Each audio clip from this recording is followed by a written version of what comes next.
ఐదు రాష్ట్రాల అసెంబ్లీ ఎన్నికల ఫలితాలపై కేంద్ర మంత్రి బండి సంజయ్ హాట్ కామెంట్స్ చేశారు. దేశ రాజకీయాల్లో కాంగ్రెస్ అధికారంలోకి రాదన్నారు.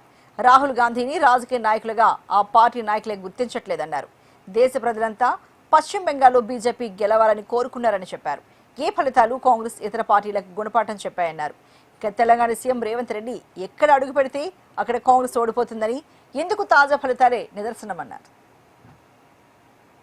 దక్షిణాది రాష్ట్రాలు, ఉత్తరాది రాష్ట్రాలు, ఈ రాష్ట్రము ఆ రాష్ట్రము, ఈ ప్రాంతము ఆ ప్రాంతం అని చెప్పి దేశ ప్రజల లోపల అయోమయం సృష్టించే ప్రయత్నం చేసినటువంటి రాష్ట్ర ముఖ్యమంత్రి రేవంత్ రెడ్డి గారికి, తమిళనాడు ముఖ్యమంత్రి ఇంకా కొంచెంసేపు ముఖ్యమంత్రి స్టాలిన్ గారికి ఇలా దేశ ప్రజలు గుణపాఠం చెప్పారు. పాపం రాష్ట్ర ముఖ్యమంత్రి ఏడికైనా అవుటే, తమిళనాడు వేండు అవుటే, మధ్యప్రదేశ్ వేండు అవుటే, బీహార్ వేండు అవుటే, హర్యానా వేండు అవుటే. కాబట్టి నేను చెప్తున్న ముఖ్యమంత్రి తొందర రాహుల్ గాంధీ కుర్చీలో కూర్చోవాలి బాగా ఆతృత బాగుంది, ఇప్పటికున్నది.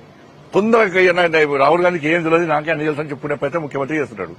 ఇవాళ ఏమైంది, ఇవాళ ఇప్పుడు వచ్చిన ఫలితాల ప్రకారం బెంగాల్లో మేము గెలిచే అవకాశాలు ఎక్కువన్నాయి, పాండిచ్చేరిలో మేము గెలిచే అవకాశాలు ఎక్కువన్నాయి, అస్సాంలో వారు వన్సే లెక్కనే ఫలితాలు వస్తున్నాయి. ఇవాళ కేరళలో ఆ కమ్యూనిస్ట్ ప్రభుత్వం 3 సార్లు 2 సార్లు అయింది కాబట్టి ప్రజల వ్యతిరేకత ఉంది కాబట్టి అది గుడ్డిలో మీరు గెలిచే ప్రయత్నం గెలుస్తున్నారు కావచ్చు అంతే.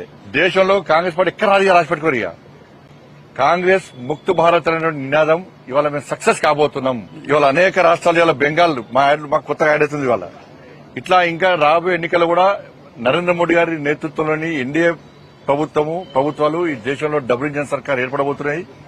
అంతటా కూడా ఇలా బెంగాల్ ఫలితాల కోసం దేశవ్యాప్తంగా భారతీయ జనతా పార్టీ కార్యకర్తలు ఎదురుస్తున్నారు.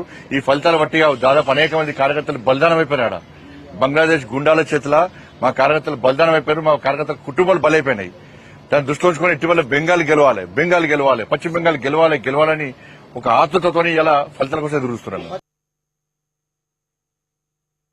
ఇప్పుడు దక్షిణాది రాష్ట్రాలు